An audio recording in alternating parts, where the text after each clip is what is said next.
Hello बच्चों, मैं श्रीमती प्रेम परिहार, सहायक आचार्य, राजकीय बांगड़ महाविद्यालय डिडवाना। आज यूट्यूब वीडियो की श्रृंखला में मैं आपको बीकॉम पार्ट सेकंड का पेपर फर्स्ट फाइनेंशियल मैनेजमेंट के आगे का चैप्टर पढ़ाऊंगी, जिसमें आज हम आधुनिक वित्त प्रबंधक के कार्यों के बारे में जानकारी प्राप्त करेंगे। वित्त प्रबंधक के बारे में हम पिछले दो वीडियो में पढ़ते आ रहे हैं। उसी से रिलेटेड है अगला पॉइंट हमारा, और इसमें हम बता रहे हैं कि वित्तीय प्रबंधक के कार्य जो है हमारे वो कैसे हैं और उस वित्तीय प्रबंधक को क्या क्या करना होता है। तो कुछ मुख्य मुख्य पॉइंट है, जिसमें पहला पॉइंट है वित्तीय विश्लेषण एवं प्रगति जांच, जिसका उपबिंदु है वित्तीय दशाओं एवं निष्पत्ति का विश्लेषण। एक वित्तीय प्रबंधक को किसी समय विशेष पर संस्था की वित्तीय स्थिति का विश्लेषण करके एक अवधि विशेष की निष्पत्ति का मूल्यांकन करना होता है। संस्था की वित्तीय स्थिति का विश्लेषण करने हेतु फर्म के अनेक प्रकार के खाते बनाने होते हैं, जिससे कि वह वहाँ के वातावरण के बारे में जान सके, वातावरण यानी आर्थिक वातावरण के बारे में जान सके कि संस्था का वित्तीय पर्यावरण या वातावरण जो है वो है उसके विकास के अनुकूल है या नहीं। दूसरा है वित्तीय पूर्वानुमान एवं नियोजन। संस्था का वित्तीय विश्लेषण करके निष्पत्ति का मूल्यांकन करने के बाद वित्तीय पूर्वानुमान करके वित्तीय नियोजन करना होता है। वित्तीय पूर्वानुमान के कई फायदे होते हैं। इस पूर्वानुमान को करने के लिए पूर्वीय वर्षों के आंकड़े लिए जाते हैं और उन आंकड़ों के आधार पर निर्वाचन किया जाता है। फिर है वित्तीय नियंत्रण। वित्तीय नियोजन के बाद वित्त प्रबंधक को वित्तीय नियंत्रण करना होता है। वित्तीय नियंत्रण हेतु विभिन्न प्रकार के बजटों एवं प्रमापों का निर्धारण किया जाता है। संस्था की वास्तविक निष्पत्ति का प्रमापित अथवा बजटेड निष्पत्ति के संदर्भ में मूल्यांकन किया जाता है। यदि प्रमापित संपत्ति निष्पत्ति एवं वास्तविक निष्पत्ति सहन सीमा के से अधिक विचलन होता है तो उसके लिए हम फीडबैक लेकर के और उसके सुधार की कार्रवाई करते हैं। अगला मुख्य बिंदु हमारा वित्त व्यवस्था। वित्त व्यवस्था हेतु एक वित्त प्रबंधक को आदर्श संयोग का चुनाव करना होता है, क्योंकि उसे वित्तीय साधन अनेक प्रकार से प्राप्त होते हैं। तो उन साधनों में से अनुकूलतम और आदर्शतम सहयोग लेकर के और वे संसाधनों को उपलब्ध करवाना होता है। वित्त प्राप्ति की शर्तें व समय का निर्धारण।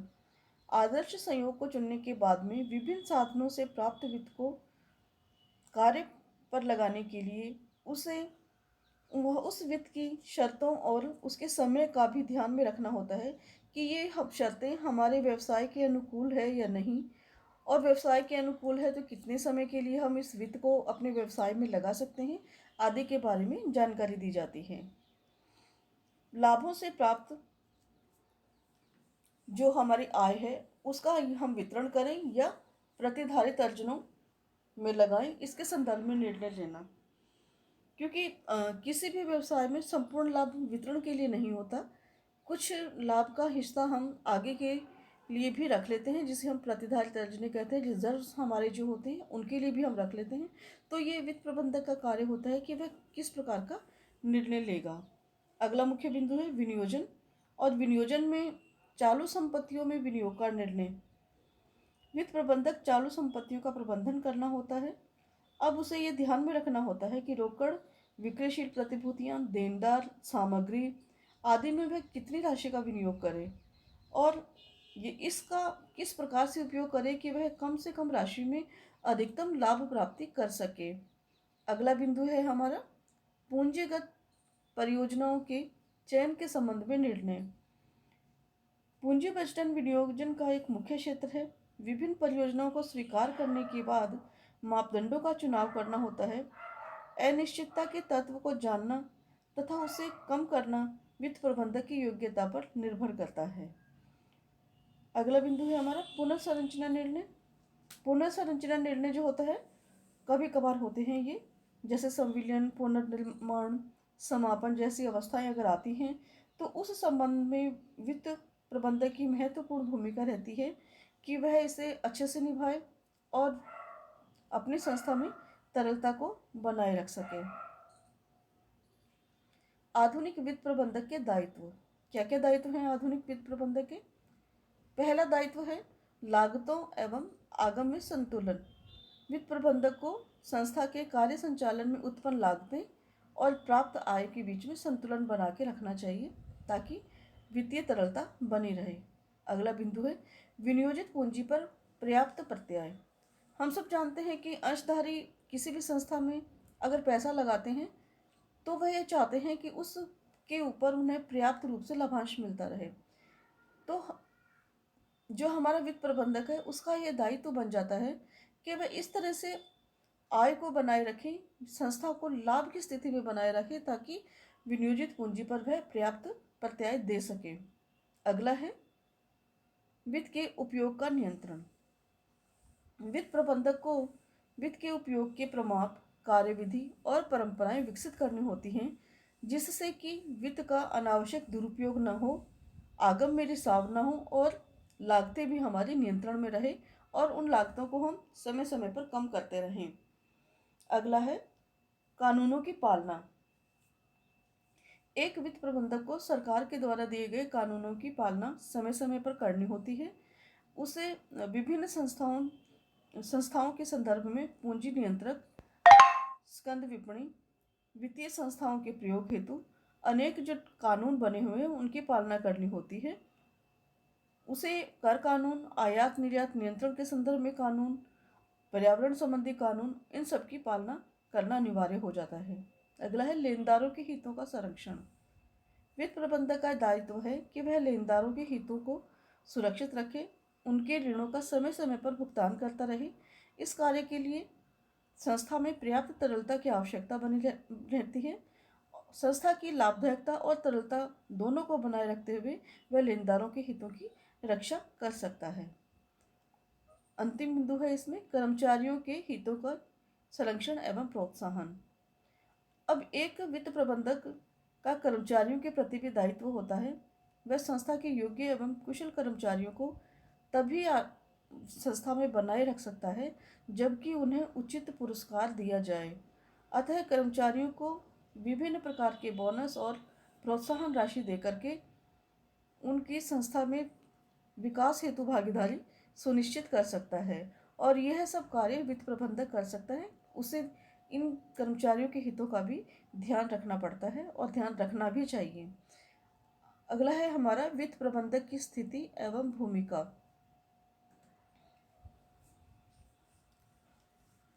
छोटी कंपनी व्यवसाय के अंदर वित्त प्रबंधक एक अकेला व्यक्ति होता है। एकांकी व्यवसाय, साझेदारी व्यवसाय में अलग से वित्त प्रबंधक नहीं नियुक्त किया जाता है, लेकिन जब बड़ी बड़ी संस्थाएं होती हैं वहाँ वित्त प्रबंधक की नियुक्ति की जाती है। अब वित्त प्रबंधक की स्थिति क्या है उस संस्था के प्रति और क्या उसकी भूमिका है? सबसे पहला है कि वित्त विभाग का प्रमुख अधिकारी।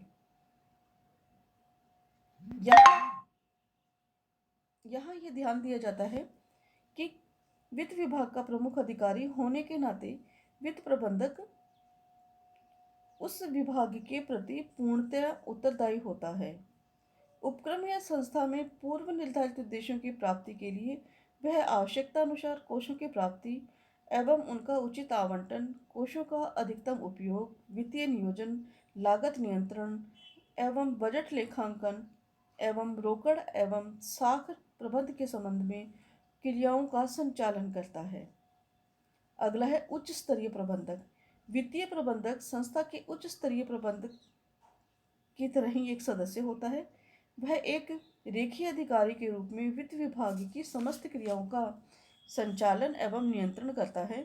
वित्त विभाग के अधीनस्थ उप विभागों के कर्मचारियों पर नियंत्रण एवं वित्त प्रबंधक का कार्य इस रूप में महत्वपूर्ण होता है। कल आपको वीडियो में मैंने बताया था, पिछले वीडियो में अपने में, कि वित्त विभाग एक समिति होती है, उसके अंदर बहुत सारे कर्मचारी होते हैं और उनके अंदर ही एक वित्त प्रबंधक की स्थिति होती है।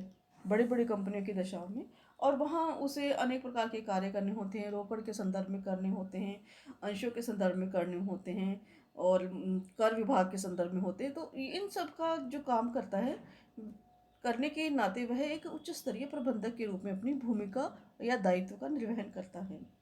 समन्वयकारी भूमिका। उपक्रम के सभी विभागों में समन्वय स्थापित करने का महत्वपूर्ण कार्य वित्त प्रबंधक द्वारा ही किया जाता है, क्योंकि उपक्रम के प्रत्येक कार्य में वित्त निहित होता है। वित्तीय प्रबंधक उपक्रम के उद्देश्यों की प्राप्ति हेतु उत्पादन, विपणन, कार्मिक आदि विभागों में समन्वय स्थापित करता है। विभिन्न विभागों का संचालन वित्त की उपलब्धि पर निर्भर करता है, इसलिए वित्तीय प्रबंधक विभिन्न विभागों के कोषों का आवंटन करते समय उनकी आवश्यकताओं और कोषों की उपलब्धता को ध्यान रखते हुए समन्वय स्थापित करता है। अगला बिंदु है एक विशेषज्ञ के रूप में। वित्तीय प्रबंधक संस्था के वित्त कार्यों के संबंध में एक विशेषज्ञ के रूप में होता है। संस्था का उच्च प्रबंध विभिन्न वित्तीय निर्णयों यथा विनियोग, वित्तीय कार्य, लाभांश निर्णय, इसके संदर्भ में उससे अनेक विशेषज्ञ सलाह लेते हैं या प्रबंधक उनसे सलाह लेते हैं। इसके अलावा वित्तीय प्रबंधक वित्तीय सूचनाओं के संग्रहण, उनके प्रस्तुतिकरण और निर्वचन के संदर्भ में एक विशेषज्ञ के रूप में अपनी महत्वपूर्ण भूमिका निभाता है। अगला बिंदु है उपक्रम का कोष प्रदाता। वित्तीय प्रबंधक संस्था के प्रत्येक अंग को उसके कार्य के लिए कोष की उपलब्धि करवाता है और उनकी अल्पकालीन एवं दीर्घकालीन वित्तीय आवश्यकताओं की पूर्ति करता है। वह संस्था के लिए एक कुबेर के रूप में काम करता है और वह उन कोष को उपलब्ध करवाने के साथ साथ में उसके सदुपयोग का भी प्रयास करता है। अगला है हमारा विनियोजकों का सलाहकार। वित्तीय प्रबंधक संस्था में धन विनियोजित करने वाले विनियोजकों का मार्गदर्शक एवं संरक्षक होता है, क्योंकि वह संस्था की संपदा को अधिकतम करने का प्रयास करता है। संस्था का अधिकतम विकास करने हेतु वह कोषों के सदुपयोग, विनियोजन की सुरक्षा आदि पर ध्यान देता है। इसके साथ साथ वह समय समय पर लाभांश एवं ब्याज के वितरण को सुनिश्चित करके विनियोजकों के हितों का परिवर्धन करता है। अगला है सरकार का अप्रत्यक्ष प्रतिनिधि। वित्तीय प्रबंधक सही समय पर सही प्रकार के करों का निर्धारण एवं भुगतान करके सरकारी खजाने में जमा कराता है। इसके अलावा वह जनहित में सरकार द्वारा चाही गई सूचनाएं भी उपलब्ध करवाता है। अगला है कर्मचारियों का सलाहकार एवं प्रतिनिधि। वित्तीय प्रबंधक वित्त विशेषज्ञ के रूप में कर्मचारियों की समस्याओं का समाधान करता है और उनके मार्गदर्शन करता है और उनके भावनाओं के अनुरूप काम करने का प्रयास करता है। इसके साथ साथ अधीनस्थों के लिए उचित कार्यदशाएं एवं श्रम कल्याण की योजनाएं तैयार करके उन योजनाओं हेतु वांछित वित्त की उपलब्धि भी करवाता है। इस प्रकार यह कर्मचारियों के लिए एक प्रतिनिधि है, उनका सलाहकार है। आशा करती हूँ मैं आपको इस वीडियो का बिंदु समझ में आए होंगे, और अगर कोई समस्या हो तो आप मुझसे पूछ सकते हैं व्हाट्सएप करके।